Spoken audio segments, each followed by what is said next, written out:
welcome to another edition of the Cantina of Comics. Today we're going to show you how to make a drink that's perfect for laying on the beach and sipping while you watch the blue ocean. Of Scarif, and we're going to talk about the High Republic and Dr. Aphra coming up.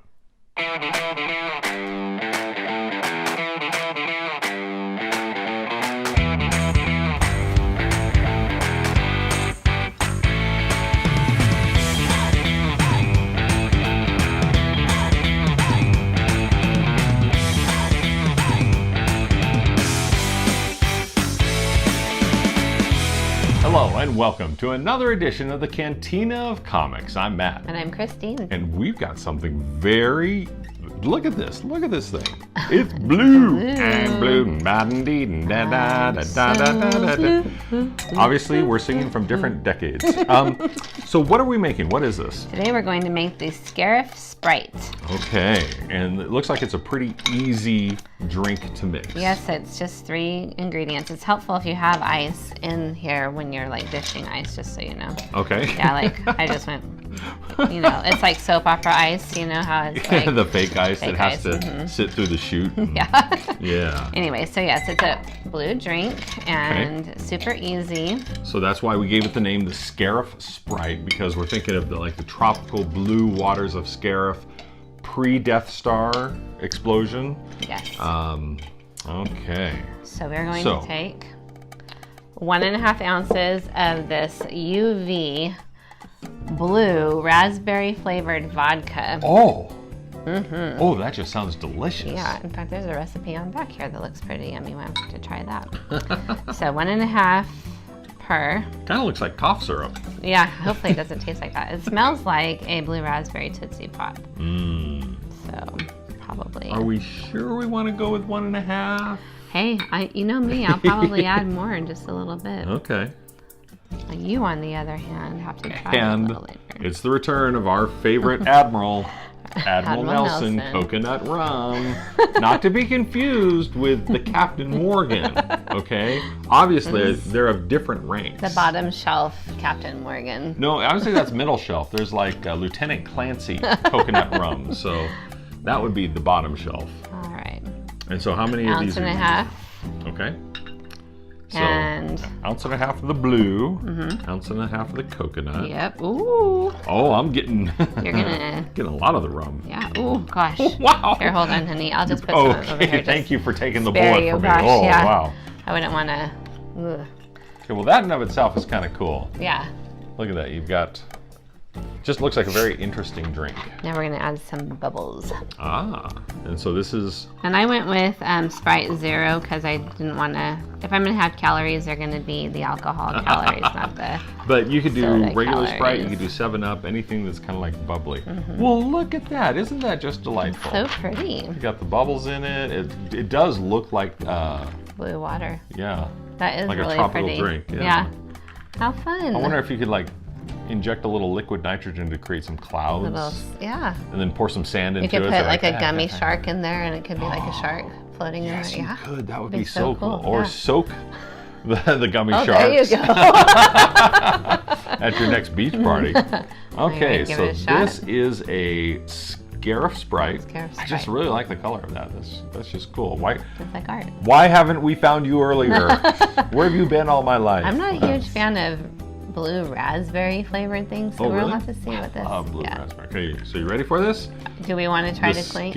Let's clink. Okay. The Scarif Sprite. Here we go. Drinks 1, 2, 3, 4, and then you owe me a Coke. That's sweet. That's very sweet. Because you bring it up and you got the smell of the blue raspberry, and I think there's a little too much coconut rum in mine. Gee, I wonder why. How could you have too much coconut rum? Well, you want to make sure that all the tastes are balanced. Would you like out. me to put some more blue raspberry in it? I might take just a little bit more. Matt is gonna add more. This is a first, isn't it? I'm just gonna do a half. You gotta watch this. It's really happening. I'm just gonna do half an ounce. He's doing it himself. I'm not even doing it. You're not to even him. encouraging. Insane. He's a different person than Let's he see how was. this is. So this is straight up 2 ounces of blue. I want that blue raspberry taste. I love blue raspberry. Maybe you should do a shot of blue raspberry vodka. That's a little bit better. Yeah? Yeah. I don't know if I'd go with the Sprite Zero, though. I know. Well, we have differing opinions on what we're going to eat or drink our calories on, so. But it is very tropical, and you've got the bubbly of the Sprite in there, so. And it just looks awesome. So. No. Ugh. You just did a shot, didn't you? Yeah, why not? Here, I'm gonna live on the edge. Oh. You are not. This is it. This is me. This is me. This is my kind of shot right here. See? You're nuts. Look at that. Don't gargle it.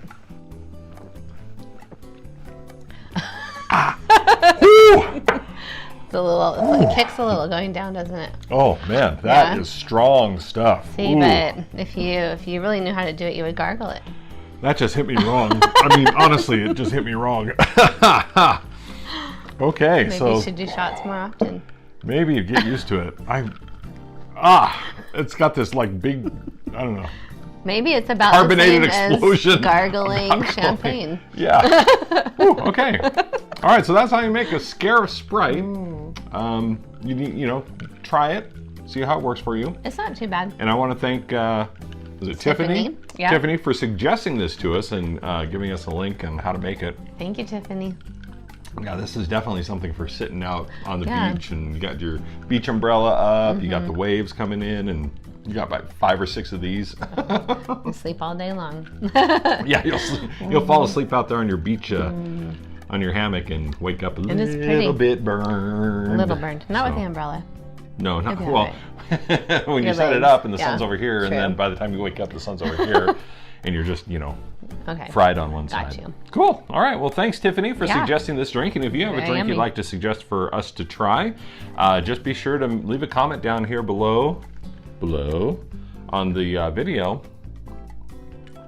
Nice.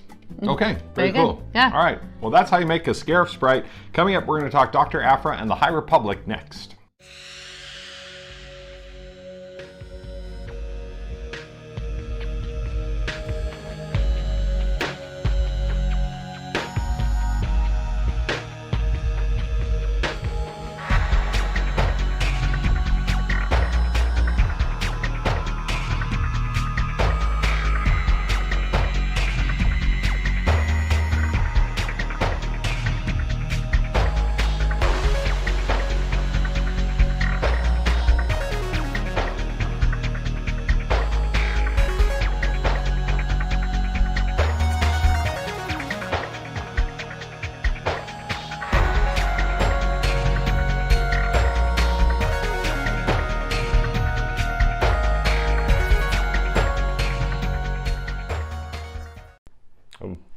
Hello, Matt here.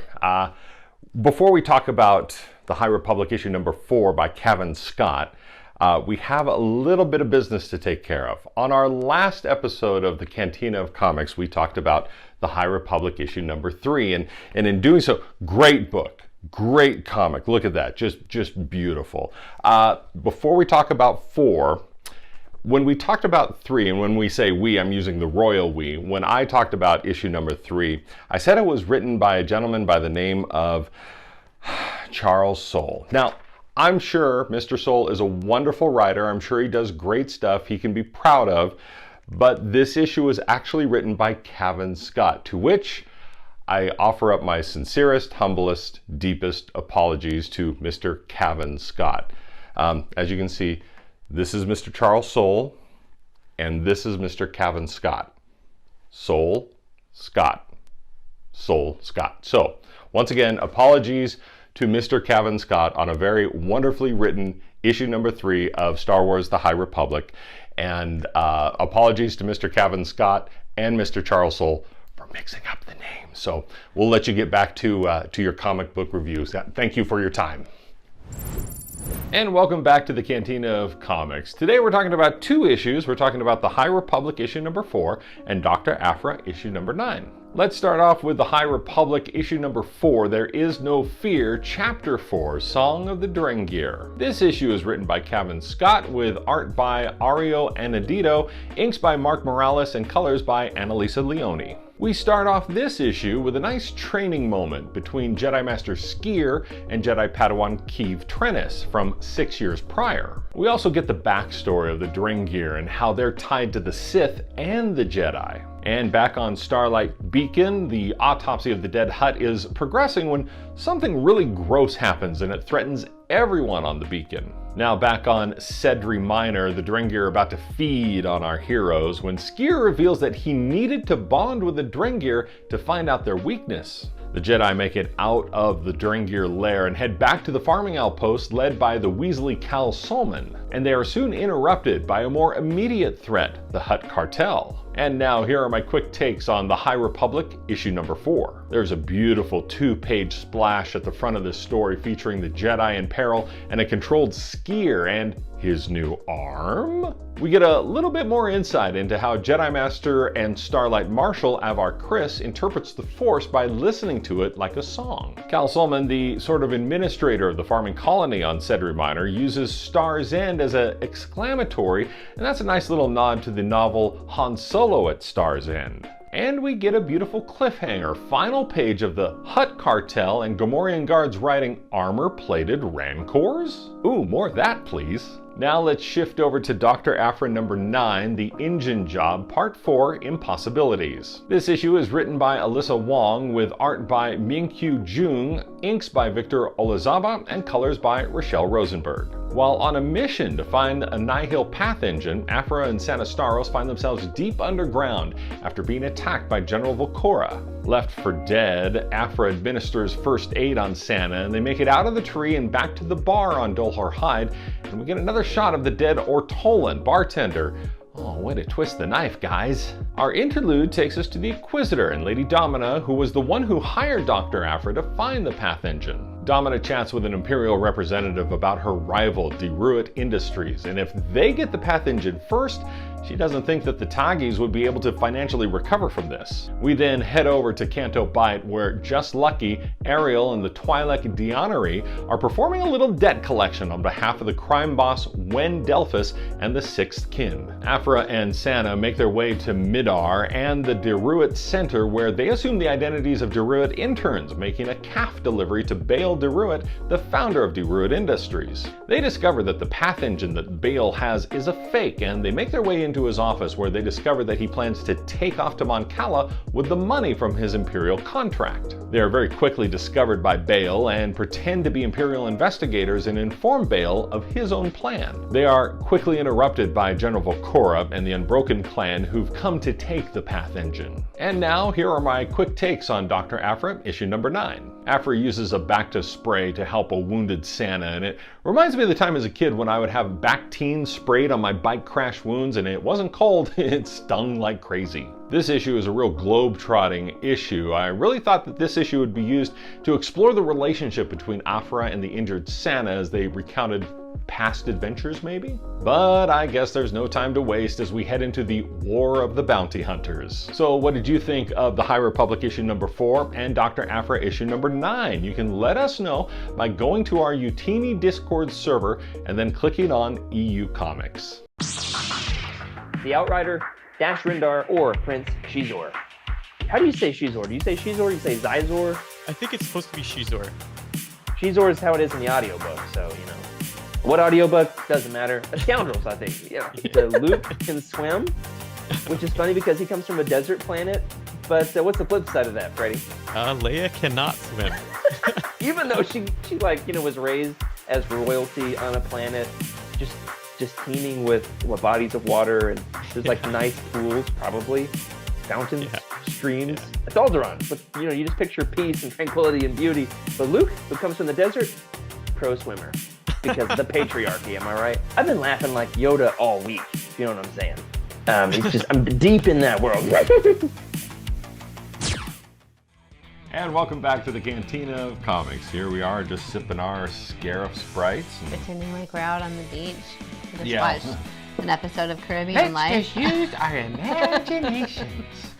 We're in St. Martin's. St. Martin. Yeah, we found out something today. Yeah. St. Martin's is spelled with 2 A's. So St. Martin.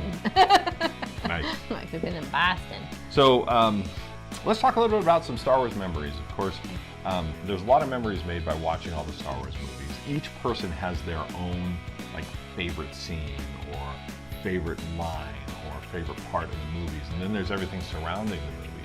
You know, the experience. Were you in a crowded theater in Episode 7 when Han Solo and Chewbacca came running up the ramp on the Millennium Falcon and goes, "Chewie, we're home." Aww. And just the whole theater You did a pretty exploded. good Harrison Ford just now. I've been working You really on it. tried it. Yeah, you tried it a couple weeks ago. It was not and it so, did not no, work but at that all. one was good. I can do a better Chewie Yeah. than I can do a Han Solo. Or when Princess Leia steps off that little transport and the whole audience, you know, Yeah. those are good memories. But what is your favorite memory from Star Wars? So funny.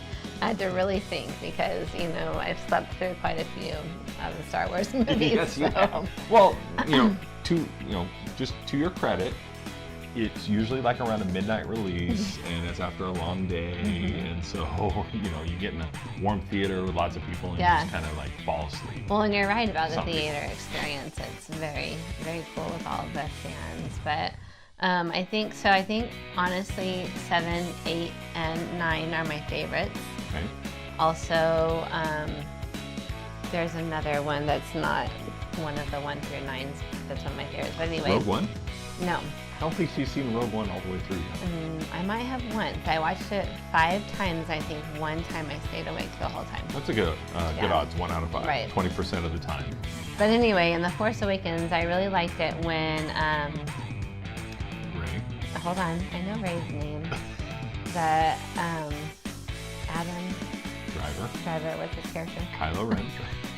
See, you guys, this is what Matt has to put up with.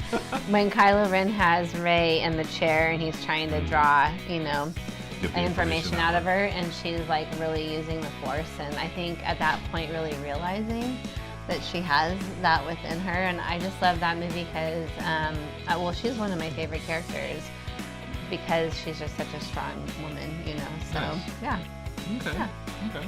So proud I of think me. I have one really good. that you stayed up for. Yeah. I think one of my favorite scenes and moments in the movie would have to be the first time I ever watched Empire Strikes Back. Because, when Star Wars came out, it was pretty self-contained. There was no even plausible thought of there being a sequel to it because it was so new, so unique, so different. They had no idea that Star Wars was going to make as much money as it did. And so, Star Wars is pretty self-contained. And so when Empire Strikes Back came out, we're kind of thinking it's along the same lines of it's going to be self-contained as well. It's just a sequel, which everybody was up for. And then when it gets to the end of the movie, and Darth Vader says, "No, I am your father." We as kids just like, what? And then it ended. Then the movie ended. And it ended on a cliffhanger. And we had to wait 3 years for an answer. And so I think that was probably one of my favorite moments because you had, the good guy Luke Skywalker who was nowhere near ready to battle Darth Vader. He thought he was. But Darth Vader just, dropped that dad bomb on him.